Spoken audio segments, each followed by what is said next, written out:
this week's WAC Basketball Podcast, we have a very special guest in Tarleton State's Dior Dozen. At one point, he was leading the nation in scoring. He went through a stretch where he was injured, but Dior Dozen is back in action. 2 games back, he already averaged over 20 points a game. He has been critical for this team. We talk all about his college journey, the maturity and growth he's made, and also living with LeBron James. You don't want to miss some of those stories. Coming up next on the WAC Basketball Podcast.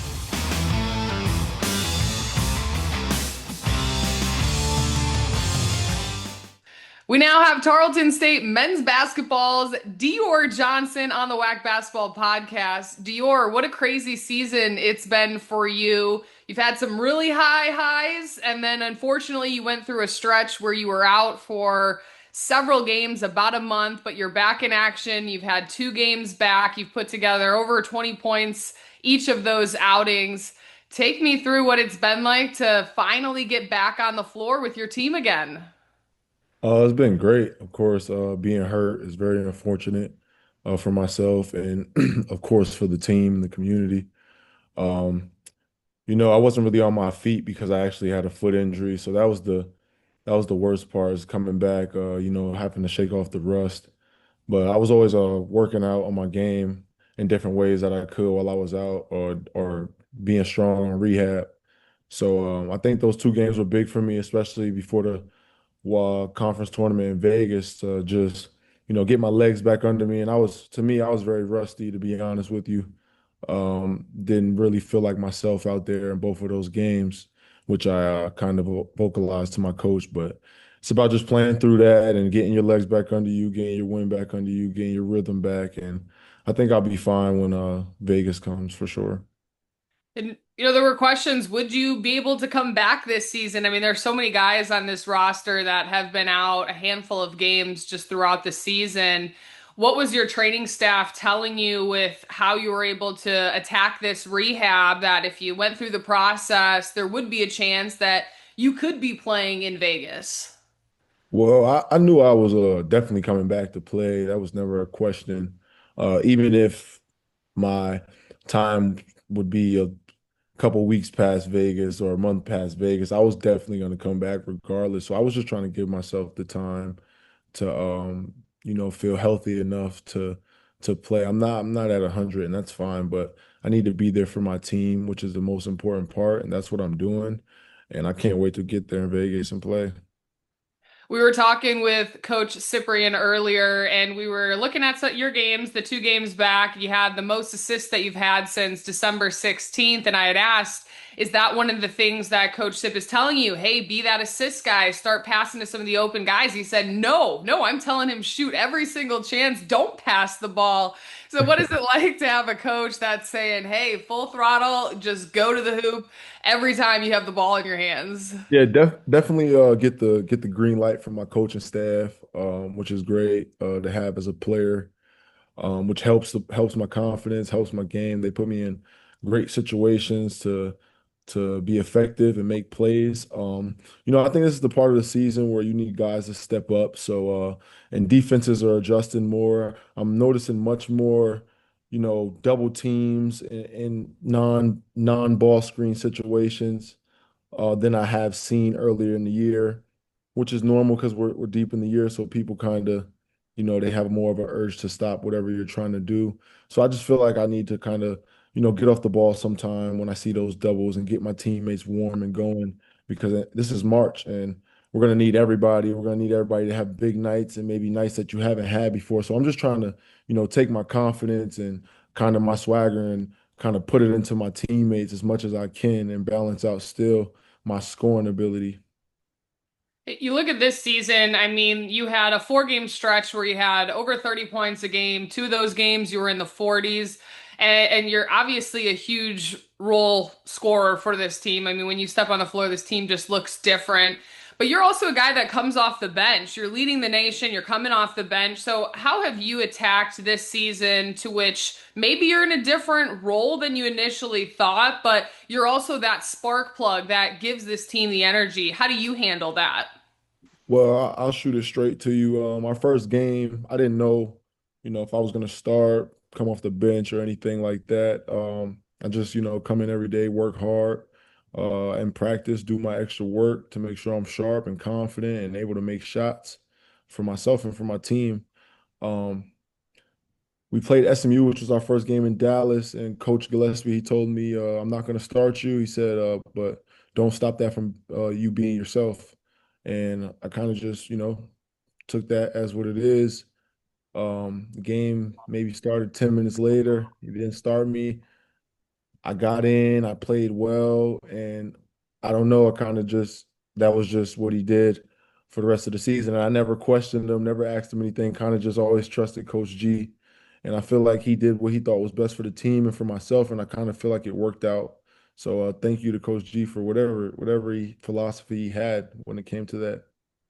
And unfortunately, Coach G has stepped away for the remainder of the season. I know we're thinking about him as he is focusing on his health at this time. And so Coach Cyprian comes in, takes over as the acting head coach. The two have known each other for so long. I mean, they date back to their Kentucky days, so similar style. But what was Mhm. it like to have that coaching adjustment, coaching change, middle of the season, while you're also going through your own adversity, trying to get back on the floor and get back into playing shape?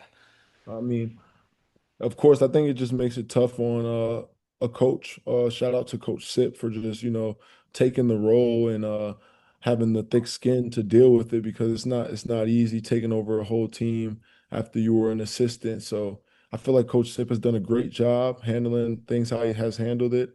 And I feel like any natural team, if you have a coaching change, I mean, it's going to take a little time to adjust to your new coach. At the end of the day, he's a new coach for us because he was our assistant. So it's different roles. Maybe he has to change some ways that he was as an assistant. But I feel like now we're really comfortable with him going into Vegas. It's a great time to get this comfortable. And I mean, at the end of the day, nothing's gonna be perfect. I mean, you can't life's gonna go how it's gonna go. You just have to adjust and adapt. And I feel like we've been mature in handling this situation. This is a team throughout the year that has had some inconsistencies throughout the season. You'll go on a stretch where you'll win a handful of games, you'll go on a stretch where you'll lose a handful of games. And part of that is also because you're constantly having to toy with the new lineup with who's available through injuries. How do Right. you guys attack this final stretch so that when you hit Vegas, you can play some of that consistent basketball? Because when you are there, I mean, you guys are beating the top teams and have a chance to go to the NCAA tournament. 100%. I just feel like we need to have the mindset of it's March Madness at the end of the day. It's do or die. You got to treat every game like it's your last. We've had unfortunate situations, as I said before. You never can predict what's going to happen in life. I just feel like we need to dig deep and use everything we've been through this year for the good. And I believe in this team. I believe in our coaching staff. I think we can go do it. One of the other things Coach Cyprian had talked about was your leadership, your experience. You're a guy who has been around the game of basketball for quite some time. He expects you to continue playing basketball post Tarleton State for quite some time.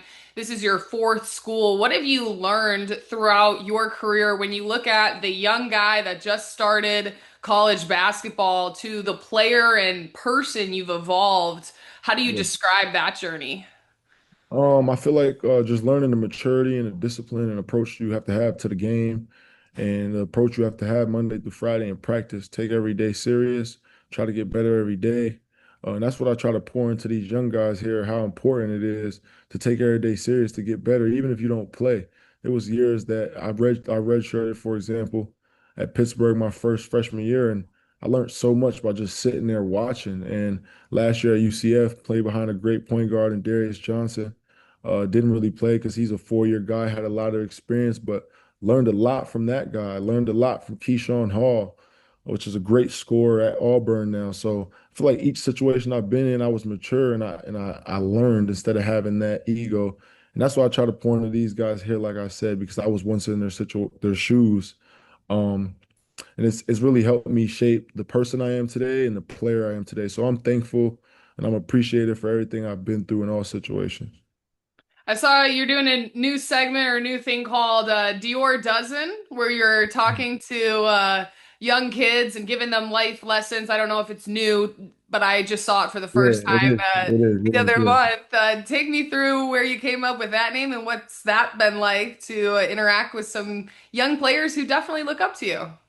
Well, Dior Dozen is about 12 kids. That's why I call it Dior Dozen. That I kind of recruited from, it's Stephenville. So I kind of went where there's not the lower income, more kids going through life situations. Um, I kind of touched that community to kind of help them, give back to them, someone that they look up to, be able to reach you and meet with you a couple times a month, and you just pouring into them. I feel like, I mean, that's what I needed as a kid. A lot of situations I went through, so it's only right to give it back to those kids, and I think they're appreciative, and it makes me happy that I'm able to help them because I see their growth from when I first met them to now, and the questions they ask me, and I just feel like you got to get back to the kids. That's the next generation, and you don't know whose life you could change. So I've been through a lot as a kid, and I was able to kind of figure a lot of things out on my own having to bump my head. I didn't really have, you know, too many people I looked up to really tell me some things I maybe needed to hear. So if I could change one of these kids' mindsets or their life or make them happy, that's big for me. I mean, you're doing a lot. I mean, you're balancing academics, you're getting back to being healthy, you're playing basketball. And a lot of players have these ideas where they want to give back to the community, but you actually went out there and executed it. And so take me through, how that idea fully came together and how you were able to garner the support from everyone you needed to make the Dior dozen happen.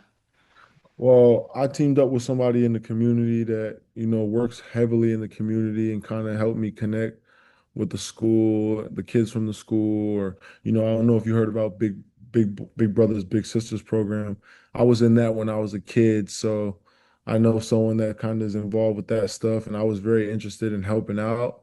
I brought it to their attention, and they were 100% willing to help me, and my brother helped me.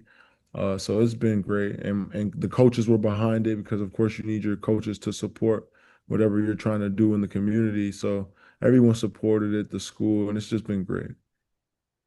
Let's go way back to when you lived with LeBron James, because that had to have been something that so many basketball players and fans would only dream of doing. And you got the opportunity to see LeBron firsthand, live with him. What was that like for you as a young kid? As that molded, your future? That was great, man. I mean, being 22 years old now, maybe some things in conversations I would have had at 15 with them that I kind of didn't have. I was just so in the moment, just a kid from the inner city, overnight move with LeBron. I mean, it's you don't really know how to handle the situation. It's different. But it was great because I learned a lot. I learned, just watching him, his routine and how he handled his business and, how he took care of his family and just everything he stands for, his whole brand, nothing but respect for him. And, I learned a lot and that's who I want to be one day. The first thing I learned with LeBron, basketball or body wise, because I'm 15, I don't know much, was he took us to the Lakers facility. It was early morning and we worked out. And then I think I don't know if we got in the hot tub or the cold tub first, but he was teaching me how you go back and forth, you contrast. So that was the first time I started to learn about that. But I just learned so many different things, even how to eat, like his diet. He had a chef and things. So just watching how he eat, like or certain things he did before he goes to work out and things like that. I just, I'm 15, so I don't know too much, but I'm looking and I'm watching, I'm learning what I can at the time. Like I said, I wish I was 22 because I would have soaked up so much more. But yeah, Do you remain in contact? I know he's a busy man, you're a busy man, but have you gotten to chat recently? he's definitely reached out. He's definitely reached out since I've been with him. What is one thing that you saw firsthand? Obviously, you talked about his routine, the way that he eats, the way that he just attacks, being disciplined. But something unique that, I don't know, you woke up one day and you're like, wow, that was LeBron, you do that? What are you doing? To be honest with you, it was one morning, I was asleep and I was watching something, and he walked in, he opened the door and he asked me, was I good? And then I was like, yeah, I'm good. And then he like left. But that was like I kind of was stuck when he asked me, was I good? Like it was, I don't know, like it was just kind of so in the moment, kind of starstruck. It's LeBron at the end of the day. So that was the first time I was like, kind of in awe of like that feeling you're talking about. You even got to be in a Taco Bell commercial way back in the day too. So did that open your door to, hey, should I be an actor? Should I add this to my resume? Because that had been fun as well. Nah, to be honest, that happened naturally. Like that wasn't planned. That wasn't planned at all. That happened naturally. He just pulled his phone out and started to do whatever. We was just eating. I love that. Well, anyway, back to basketball as you guys have one game left at home. You've had the opportunity to play in a terrific facility that Tarleton State has put together this year with the EECU Center. What's your focus this Saturday, or rather this Thursday? You're off on Saturday, as you just want to shake off the last bit of rust, whatever you need to do to feel like you can be the most confident Dior heading into the tournament. Like I told coach before the first game back, just approaching the game mentally. Not everything's about confidence. It's 90% mental, 10% physical. Your body will catch up with your mind unless you're getting old.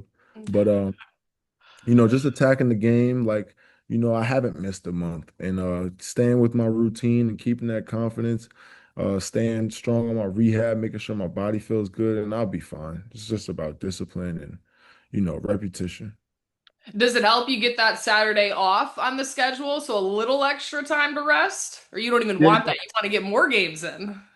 I mean, I'm always trying to play, so I wouldn't mind another game, but we're traveling actually. We'll be busing somewhere to stay to prepare for our trip to Vegas. So kind of doesn't stop, but my body will be off the court at least.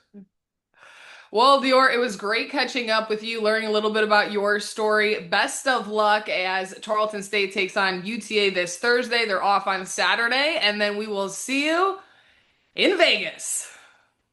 Thank you so much for having me.